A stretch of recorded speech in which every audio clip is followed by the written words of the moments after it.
everybody, so a little bit of a different video. So I mentioned a long time ago that I have a rule where I'm only trying to spend $100 on books this year. So obviously I passed that, but I only spent 194. So now my rule is 200 and no more books for me. That's it. You're cut off.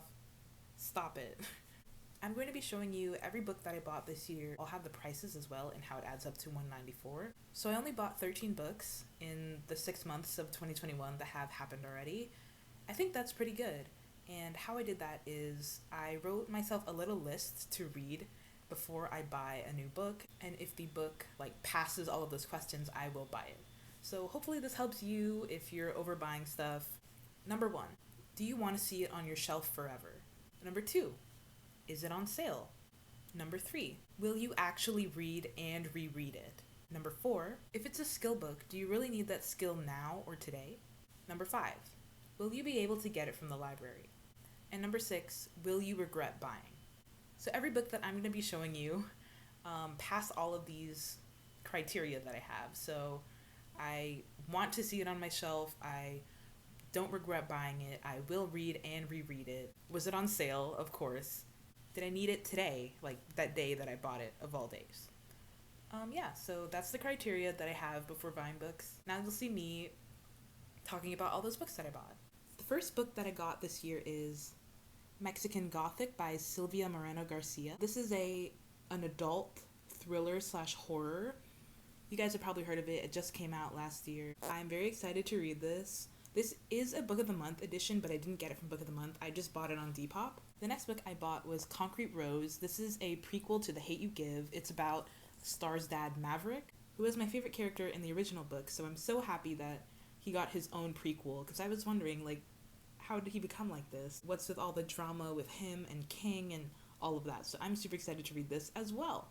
And this is a young adult contemporary. The third book I have is A Good Girl's Guide to Murder by Holly Jackson. This is a young adult contemporary thriller. In an old video I said I was currently reading this, and then I never picked it up ever again. I stopped on page 44, so I'm technically not reading it anymore. I just put it down forever. But I would like to finish it. It was super good from the beginning that I was reading. The fourth book I bought this year is Interior Chinatown by Charles Yu.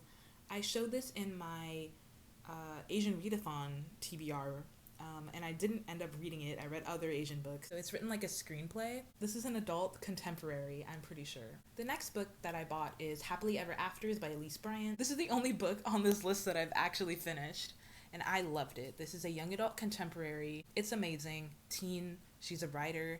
Also, if you're interested, please check out my review. The next book that I bought is There's Someone Inside Your House by Stephanie Perkins. I know that Stephanie Perkins also wrote Anna and the French Kiss and that whole series about the girls in Europe, or I don't know if they're all in France, I haven't read them. She is a contemporary writer, but this is a young adult mystery / thriller. On Goodreads, people say there's dividing reviews of she should stick to contemporary or she can do both. Maybe it's Maybelline, she did it. So I'm interested in this to see if it will have more of a contemporary feel or more of a thriller feel. And then if I like it, I will probably check out the Anna and the French Kiss series because a lot of people like that. The next book that I bought is Arsenic and Adobo by Mia P. Manansala. This was also a pick for the Asian Readathon. And I did start reading this. It didn't grab me very much. I just put it down and started reading something else. I got to chapter 4 and it was just meh to me, I would like to finish the whole thing because I think it's interesting concept. I don't read a lot of cozy mystery type books. I'm more of a horror, thriller, slasher, those kinds of mysteries.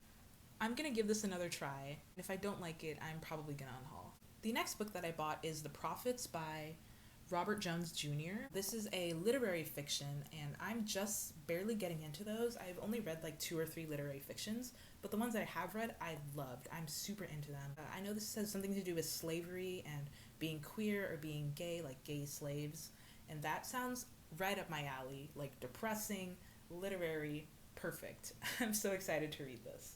The next book that I bought is Fat Chance Charlie Vega by Crystal Maldonado. This is a young adult contemporary romance about a girl named Charlie Vega, and she is fat. And I just thought that would be interesting to read. The next book that I bought is The Cheerleaders by Kara Thomas. This is a young adult thriller.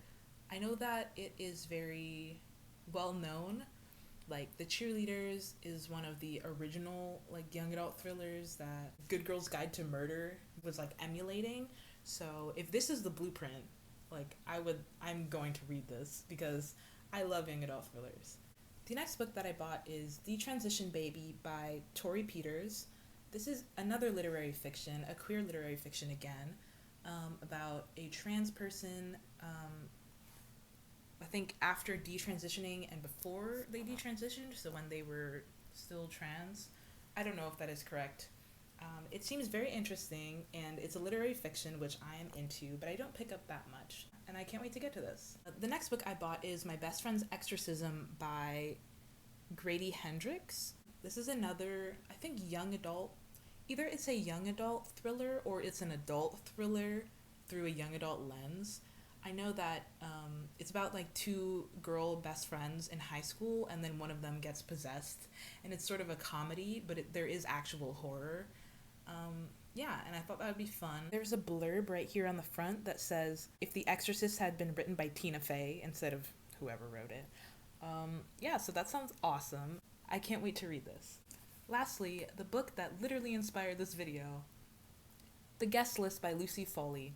I just bought this today. This is an adult thriller. This has been on my Goodreads TBR for months, but I was thinking, no, don't buy any more books. Only spend $100, and look where I am. I'm here. All of these books that I showed you are books that I'm definitely going to get to because I bought them. Thank you for watching. New video every Wednesday and sometimes Sundays. I promise.